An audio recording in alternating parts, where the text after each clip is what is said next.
right now. Okay, we're ready to go. Oh, thank you so much, Ms. Duran and Ms. Yazdani. Thank you for having me today. And I really want to tell all of you students how fortunate you are to have wonderful college and career center coordinators. Not every high school has the wonderful facilities that you have and the coordinators in place to help you. When college admissions reps visit, they often are in awe at our beautiful facility. And I explain to them that the community pays for it through the MVLA Foundation. So I really want to thank Ms. Duran and Ms. Yazdani for having me today and for helping the students with their education and their plans as they transition from high school to college. Okay, I'll introduce myself. I'll go to the next slide and then. Okay, so my name is Andrea Gorman. Students at Los Altos High might know me. I retired in June as the full-time College and Career Center coordinator, but I'm happy to come back and help. I feel very honored to be able to volunteer and to help the students. Before I was at Los Altos High, I was at Mountain View High School where I did my practicum through my UCLA college counseling certificate. So I'm very familiar with our school district, and I'm really happy to be here. So I've been a college counselor since 2007, and this is just something I really enjoy. And today's topic, creating a college list, I especially enjoy. So I'm going to watch my clock to make sure I don't get carried away because I want to be respectful of your time. But let's get started. So today's workshop is going to focus on how you can create a college list and what is important to you for your education after high school. I found that when students hear the word college, and you could nod if this is true, do you start to get worried or concerned or anxious? Well, I'm going to break this down for you and explain that college might sound like a frightening word, but it's just the next rung on the high school ladder. There's an education ladder, and college is just the next step. When you were in elementary school, I think you probably thought high school sounded frightening. When you saw the high school students, they seemed so old, and high school seemed larger than your elementary school or middle school. But by the time you reached Mountain View or Los Altos High School, I'm hoping you felt prepared. And I want to let you know that everyone at both high schools in our district work very hard to be sure that when you graduate from high school, you are ready for college. As a matter of fact, I have to tell you a funny thing. When I was in the College and Career Center, students would come back and I would ask them if they felt prepared. And sometimes they would say to me, you know, Miss Gorman, I have to tell you the truth. In some ways, college was actually a little bit easier than high school. So we're laying the foundation now, and I just want to tell you, you will be ready. Okay, so let's go. The main difference I would say between going from your elementary school to your middle school to your high school and now to college is that there are so many more choices. There are over 3,000 choices now for college. So we're going to talk about how do you break that down? How do you start to build a list of schools that will be a match? This is really a two-step process. And what I like about it is the first step involves you. It starts with you. It's finding the right fit for you and your needs and your interests. And then the second step that we'll talk about at the end of today's workshop is how to research and actually start creating your initial list. So we're going to talk about an initial list today, not your final list. Okay, so step one, what I like about this is you've already done something very similar. I'm sure some of you have purchased a new laptop. Is that true? Or thought about a laptop? Well, there's so many options, right? Do you want a PC? Do you want a Mac? Do you want to save the money and use a Chromebook that the school provides? Do you want something you can carry with you? I know when I was looking for a new laptop, my husband kept saying, I like a split um, like keyboard. And I said, oh, no, no, no, that's not for me. So you've already done something like this very similar process, and you've thought about, okay, what works for me? Like what am I comfortable with? Okay. So when you're thinking about the next step in your education, you want to ask yourself at least these three questions. What is important to me? And we'll go through some of the factors. Do you want to be close to home? Do you want to save money and start at a community college? Do you want to go to a special program such as a joint bachelor's MD, like a BSMD? So, what's important to you? And what is your motivation for attending college? For some of you, it could be that your parents didn't attend college. In my case, my parents weren't able to attend college. So, one of my main motivations was to advance my education past high school. But your motivation could be you want to learn more about computer science, or maybe you want to learn about business and take over your family business, or you want to learn about architecture. So these are questions to ask yourself. And then lastly, how do you learn best? Do you like being in the size classroom that you have at your high school? Or would you be happier in a classroom the size of the theater at your high school? If you went to class in your theater as opposed to your classroom, how would you feel about that environment? So you have some tools available to you right at your high school. And I know Ms. Duran and Ms. Yazdani talked about these on November 18th when they talked about using Naviance. And by the way, the company pronounces it Naviance.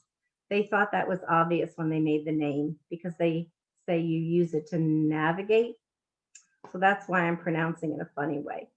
So you can learn about yourself by using Naviance. And Ms. Duran and Ms. Yazdani discussed these three assessments in Naviance. I will tell you what my favorite one is. My favorite is the Do What You Are. It's a personality inventory, and it actually will let you know or give you a pretty good idea what your personality is and then how that relates to a career or even a major in college. So have any of you done this inventory in Naviance? If you haven't, go ahead and do it because I think you'll find it really enlightening. And if you have done it, I noticed at Los Altos High, students did it in January of 2019. So for juniors, that was their freshman year. If you look at it and you decide it doesn't really represent who you are, we can start it over. We can refresh it. So actually in Naviance, once you get your 4 letters, I think my 4 letters, for example, are ENTJ. It starts with E. I tend to be an extrovert. And my personality and people with my personality tend to be teachers. Isn't that interesting? People who help others. My daughter at her engineering company, her whole engineering group took the same inventory and they were all INTJ and they're all computer science majors. So they thought that was interesting. So you can learn about yourself and maybe why you do certain things. And then in Naviance, you can click on careers that are compatible with your personality and then also possible majors in college. Isn't that wonderful? I think that's wonderful. And you have those right there in Naviance. And another thing I get always excited about is not every high school has Naviance. We have to pay for it, and the foundation pays for it. So we're really, really fortunate to have that, that online program that will help you discover who you are, store your resume, and we're going to talk about how you can even store your college list. Okay, so that's how you can start learning about yourself. You know, we always talk about finding the right fit. I know I loved my college, and what I would say is I tell people I loved it because it was the right fit. It was the right match. What does that mean? So the goal of the college search is for each one of you to find colleges where you're going to be happy, successful, engaged, involved, inspired. I remember working with a student from Mountain View High School who was graduated from college already, and she was interested in studying French language and culture. So we would look at different colleges, and then we'd go to that department, and she'd look at the courses that were offered and the professors who were teaching it. She got so inspired. She said, I want to go to college right now, and I would like to take every one of these classes. So that's what we mean by inspired. You feel like you want to learn more. And the last thing is interested in what the college offers. If you are in freestyle and you're interested in film, you want to make sure that the colleges offer a film program. Let's say you want to go into nursing. You want to be sure that the school offers a nursing program. And to take that a step further, you might even say, I prefer a nursing program where I have direct entry. So I can start studying to be a nurse my freshman year and I don't have to apply. Does that make sense? So that's what finding the right fit means. Finding the right fit for you. Okay. Another question to ask yourself is, what kind of environment do I want? Ask yourself what you want or need on your campus or in the area surrounding your campus. Okay, do you prefer personal attention and want to get to know your professors? Or do you prefer to be anonymous? I have to say, my experience, I need to get to know my professors. I want to be in a class. I just finished a master's at Santa Clara. I had to have them, I sat in the front row and I talked to my professors during class. I made comments, I participated. My son, on the other hand, who actually is visiting today with his son, told me, no, I want to be anonymous. I'm more comfortable when I can sit in a classroom the size of a movie theater and I don't have to worry about being called on. So he was very happy at UC Berkeley. He was very happy if he could just sit and absorb the information and not have to participate. So think about yourself and what's more important to you. Do you want to, number two, have access to a city beyond your campus? If that's the case, I would say a school like Dartmouth might be a little bit too remote. I went to Wellesley College in the Boston area, and that was one of the reasons why I chose it. I wanted a city beyond my campus, but I didn't want my campus to be a city. Okay. Do you want a school with strong school spirit and sports? I know a student who actually now has children of his own. He transferred from Columbia University to Duke University because he decided or realized that he wanted a school with lots of school spirit. So I don't know if you've ever seen the Duke basketball games, the people who paint themselves blue. Well, that was this person. He painted himself blue and he would travel with the basketball team around the country cheering. He was so excited. And then for graduate school, he attended the Harvard Business School. So then he said, okay, I had enough of this excitement and now I want to have a graduate school that doesn't necessarily have all that school spirit. But you can find it if you would like school spirit and sports. Do you care if you are near your family or far?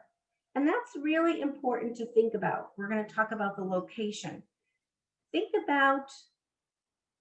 Really think about that, especially in this time of COVID. Students who ended up thinking they wanted to go far away started to change their mind and think to themselves, I think being near my family makes more sense right now. So think about if that's important to you. the distance you are from your family? Do you want to explore a new place where you've never lived? Is that exciting to you? And lastly, would you like a campus with a diverse population? Especially living here in California, I think that's important. What I hear students say is, I visited X college and oh my goodness, there was no diversity. So we're so used to diversity. You could also find out how diverse the population is by going on a school's website, if that's important to you. Okay, this is fun. So these are really important factors. What I'd like to help you do is to identify the factors that are important to you so that you could start customizing your search process. Does that make sense? We usually start with location. Do you want to be in the state of California? Do you want to go out of state? Again, we talked about how far from home. Do you want to go back and forth to your campus via an airplane, or do you want to drive? Do you want to live on campus or commute? Do you want to live near an ocean? Students will say to me, it's so important to me that I live near an ocean. That's so important. I think that's one of the reasons why UC Santa Barbara is so popular, because it's so gorgeous and you have the ocean right there. Or the mountains. A high school friend of mine, one of my best friends, one of the top students in my high school class in Connecticut, really wanted to be near the mountains to ski. So she went undergrad to Vermont so she could be right near the ski slopes. And then for law school, she went to the state of Colorado. So you could see mountains and skiing were a very important part of where she wanted to continue her education. And lastly, for the location, is there a specific city? Sometimes students say, I really would like to go to New York City. I'd love to study in New York or near New York City. In my case, when I was in high school, my favorite city was Boston. We visited as a child and I loved the history. So for me, I knew I wanted to go to college near, but not in the city of Boston. The next important factor to consider is the size. What size school? So what I always have students start to do is think about your own high school. So both high schools have a little over 2,000 students. Is that right? I think Los Altos High is like about 2,250. So in terms of a college, that would be considered small. That would be on the small size. My college, there were 500 per class. So there were about 2,000 of us, and that was the perfect size for me. But think about your high school size and gauge. Would you like a school a little bit larger or a little smaller even? Do you want a campus that is spread out, like Stanford, where you might have to take a shuttle to get from one part of the campus to the other? Or would you like a compact campus, such as Santa Clara University, where you don't need to ride a bike or drive a car or take a shuttle? You can walk very easily. And then again, we talked about what size classroom, large lecture halls, or a small classroom the size of your classroom in high school, or even smaller. I have to tell you, when I was a junior and senior in college, we had something called seminars. And sometimes there were as few as 6 to 8 students. I'm not kidding. We would sit around a table in a room with a professor. We would sit around like a conference table. And I have to tell you, what I learned from that is it's very important to be prepared, because you really can't discuss the topic if you have not read the material. So that really taught me, wow, I have to be prepared and be ready to discuss some idea or topic in our reading. And that might be too small for some of you. I thought it was delightful. See, so it's all about your personal preferences. And in terms of the type of campus, would you like a gated and closed campus, So I would say a school like Santa Clara again it's enclosed, or an open campus that's integrated into the city neighborhood. For example, when I was a child, I shouldn't say a child. When I was in high school, I'm sorry, I feel like that was when I was younger. I went to a program at Yale University because that was my local college. And I remember at the time thinking that there was no distinct way to tell what was Yale and what was the city of New Haven. They kind of all merged into each other. Now, students who go there like that about Yale and New Haven. The city and the college are integrated. There's no set beginning and end to the college campus. So think about that. Think about if that's something that's important to you. Another thing to think about is the architecture of the buildings. Um, the college I went to had Gothic architecture, similar to Hogwarts, although we didn't know about Hogwarts when I was in high school. I wanted that feeling of being in England and dark and wood, and we even had gargoyles. Can you imagine on our buildings, gargoyles? But when my own children were looking at colleges, they thought it was so old. They're like, it's too old. And they wanted modern architecture with windows and light. So think about what's important to you. And what's nice is this is the time when you get to think about that and focus on, what would make you comfortable on a college campus. And even I want to say with community colleges, it's the same process. If you decide you want to start at a community college and transfer, we still encourage you to visit because they actually are different. If you look at De Anza and Foothill, Foothill is much smaller.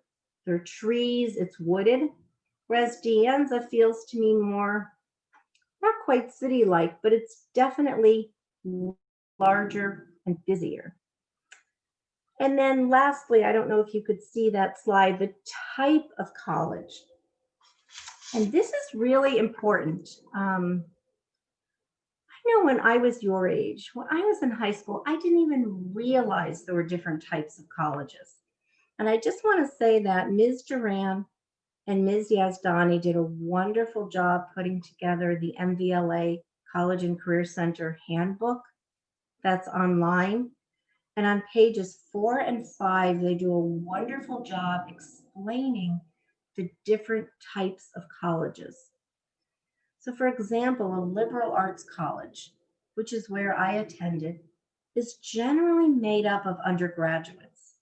So all of us attending, all 2,000 of us, were undergraduates. We were not graduate students, which means we did not have a bachelor's degree. And typically professors choose to teach at a liberal arts college because they're interested in teaching and getting to know the students, as opposed to a larger university like a University of California school or like a school like Stanford that's larger. The professors are very interested in their research. So that's one of the differences. Another thing with a liberal arts college is you really do get to know your professors. They want to get to know you. I had a Spanish professor who would go around the room and we had to invite her to our dorm for lunch. And typically at the end of the semester, the professor would invite us to their home. So we would have our last class meeting at their house, which I thought was just so fascinating. We met their family and I kept in touch with my professors long after I graduated. Some are still there. So that's another advantage to a smaller school. There are universities. There are single-sex colleges, women's colleges, like the Seven Sisters where I went, which was a perfect match. Our vice president-elect attended Howard University, which is one of the HBCUs, which stands for Historically Black Colleges and Universities. We also have service academies or military academies like West Point, the Naval Academy, the Air Force Academy, the Coast Guard. Ms. Parker, by the way, at Los Altos High also attended Howard. So if that's of interest to you, definitely reach out to her. And then lastly, we have amazing community colleges here in the state of California. You know I tell you, I always tell students I grew up in New England, in Connecticut, close to Yale.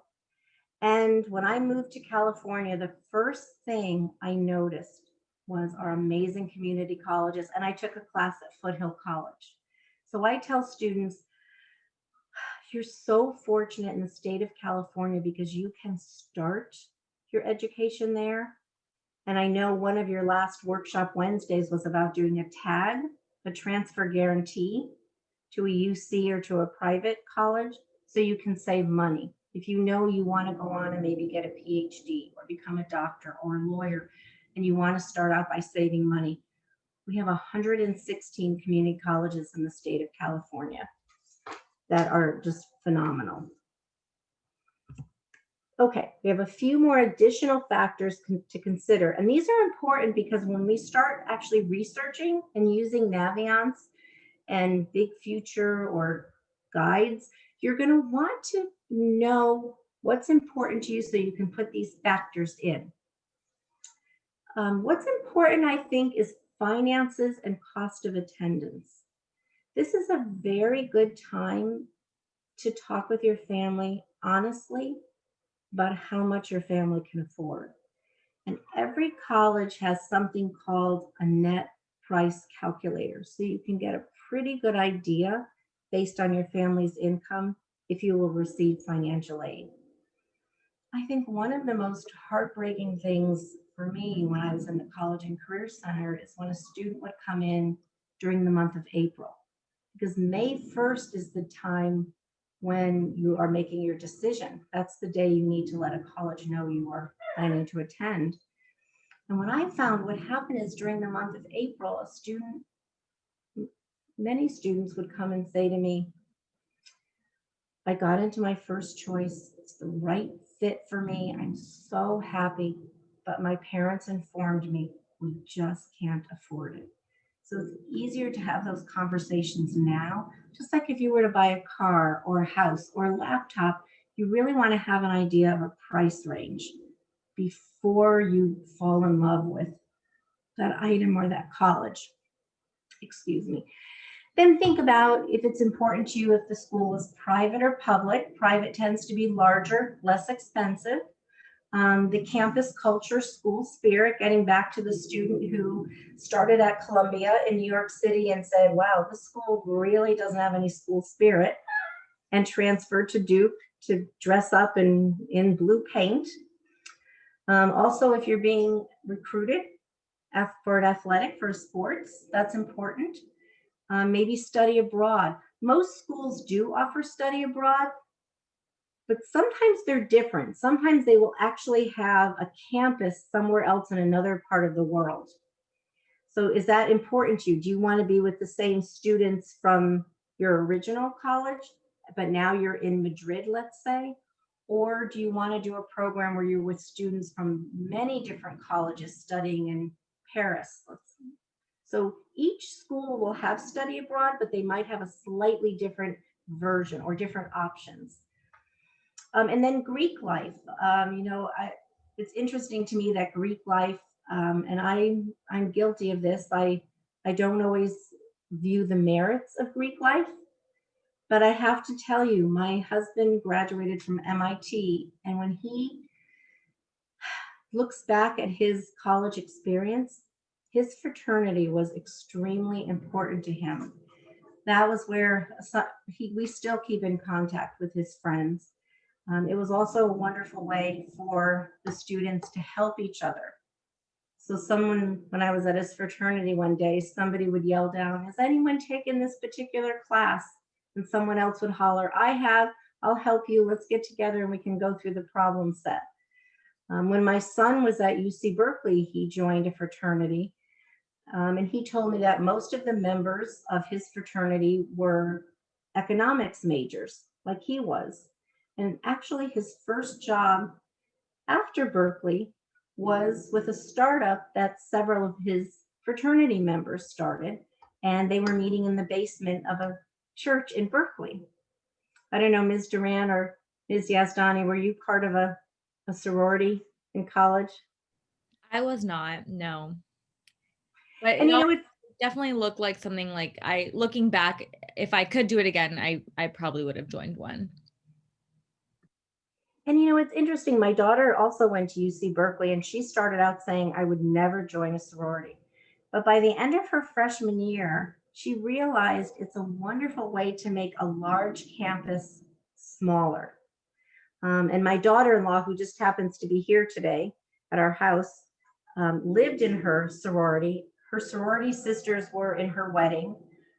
She found that she had a wonderful sense of camaraderie and closeness.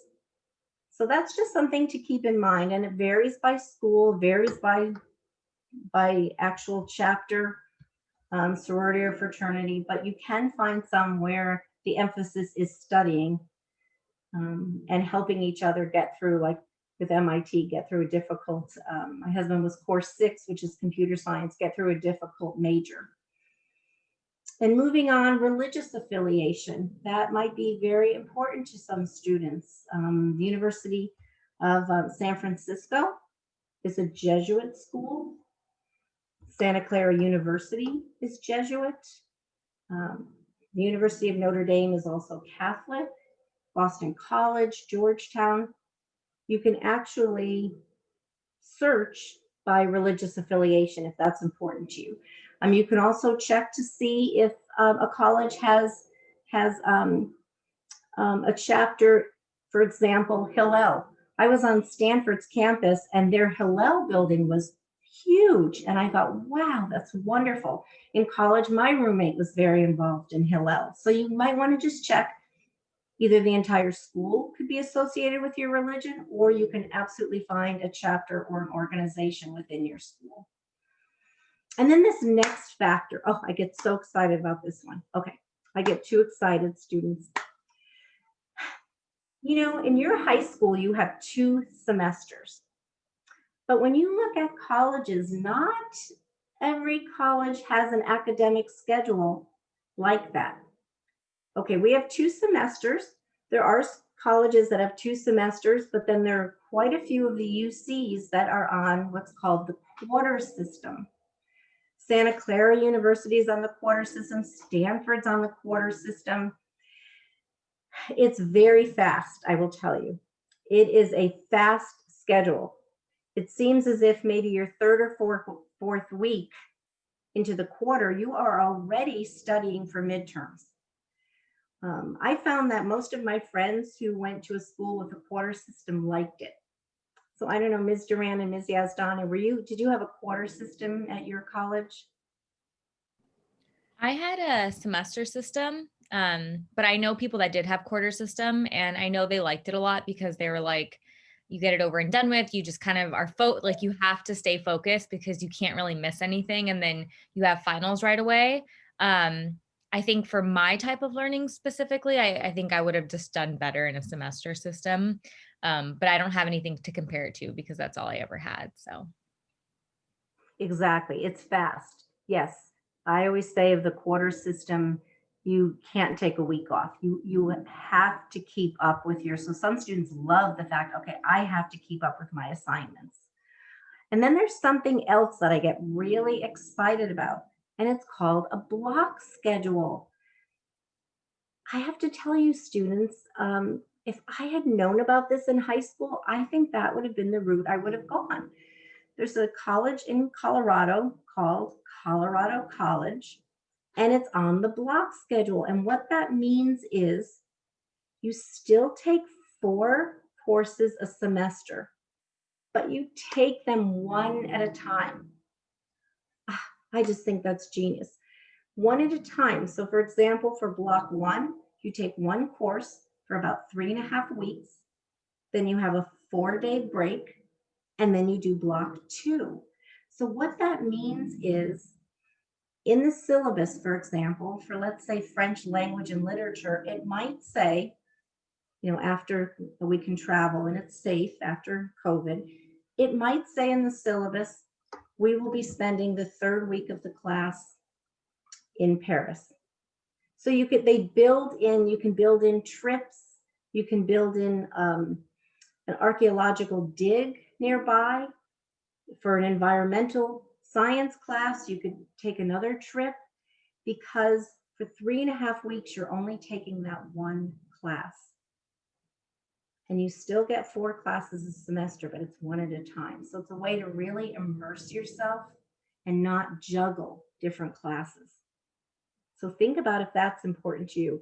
There's also a college in Squamish, British Columbia called Quest University, and that's also on the block system. Okay, now move along. The seasons, weather, is that important to you?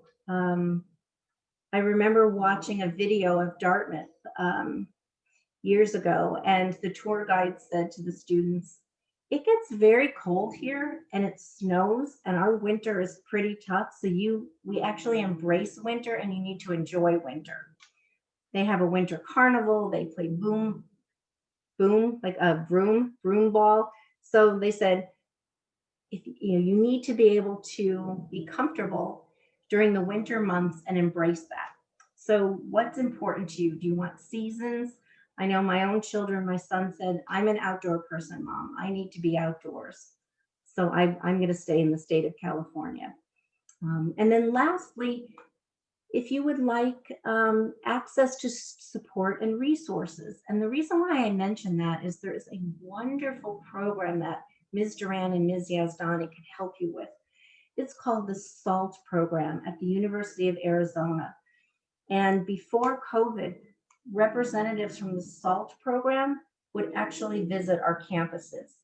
And the SALT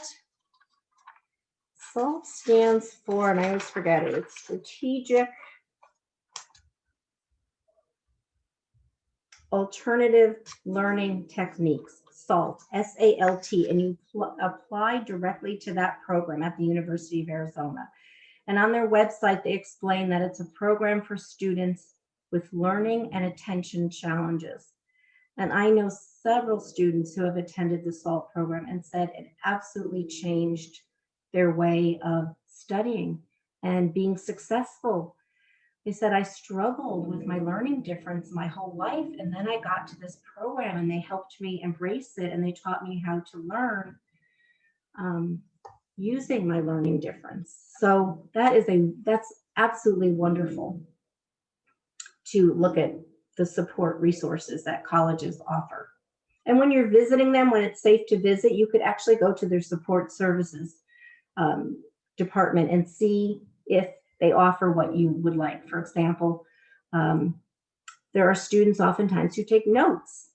In my graduate program, one of our students just could not see the whiteboard. So at every class, we had a note taker. So factors that you should not think about in your decision about where to go to college.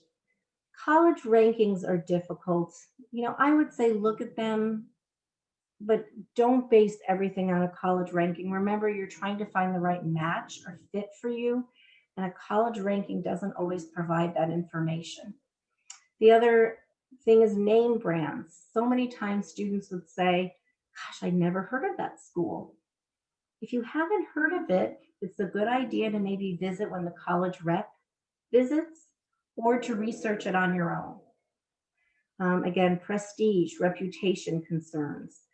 We have students who apply to every single Ivy League school, and they don't realize that they're all very different, but they get excited about the idea of the Ivy League. And did you know how the Ivy League was created? It turns out it's a football league. There were 7 colleges originally, and then they added Brown University as the 8th, so they'd have an even number. So don't let the prestige sway you. Look into what it actually offers. And where your friends are attending. I know it's difficult, but what you could start practicing, and that goes along with what other people think, start practicing saying, you know what, it's the right fit for me. It's really the right school. It feels right. I visited and I really liked it. You know, when I chose a women's college, I have to tell you, I was at a co-ed high school and my friends gave me such grief. They thought, you know, what's going on? And my dear friend, my closest friend said, she described it as an all-girls school in the woods. So my friends really had a wonderful time teasing me.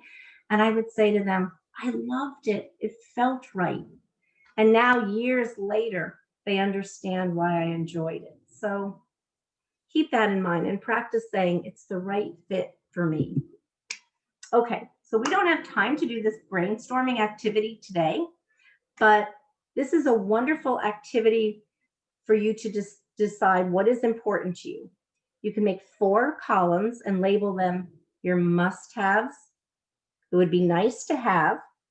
This also sounds like a little game, doesn't it? Rather not have, but, and what's a deal breaker. And I have to tell you, the thing that students focus on the most is the deal breaker. I have to tell you, would you say that, Miss Duran and Miss Yazdani?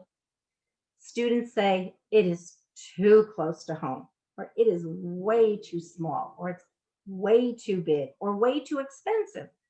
So this is a wonderful activity that will help you start to narrow down what's important to you. And this is another activity that I love. I put this in here because we actually had to do this at a conference. This is a NACAC, which is our governing organization, the National Association for College Admission Counseling.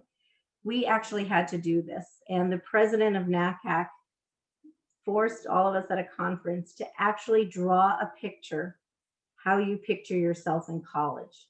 And it's usually, how do you picture yourself in the fall of your freshman year?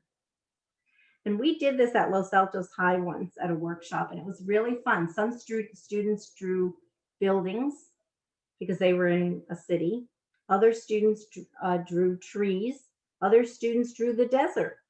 Some drew the ocean. So anyway, this is a wonderful visualization activity.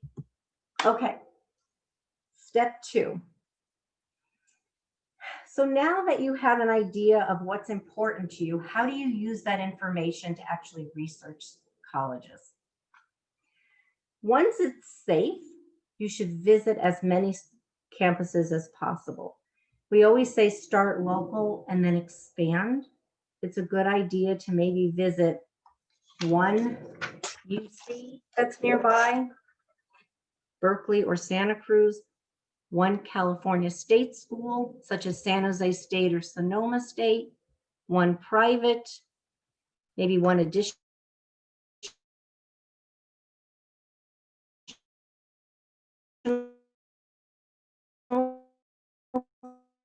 school, and just get a feeling. And I'll tell you, just study film. And his mom said to me,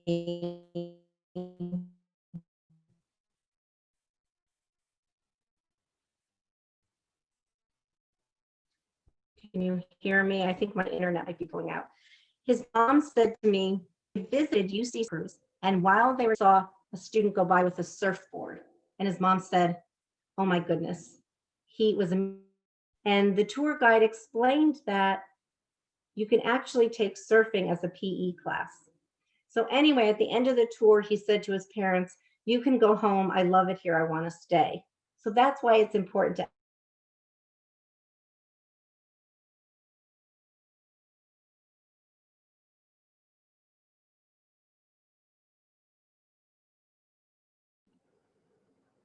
I'm having some trouble with the sound. Yes. So Miss Gorman, hopefully she gets back on, because every word she's saying is so helpful and we're enraptured. So let's hope that she's able to get back on. But I think we were planning on starting with Q&A pretty shortly here. So she's frozen. I'm going to stop recording this presentation now.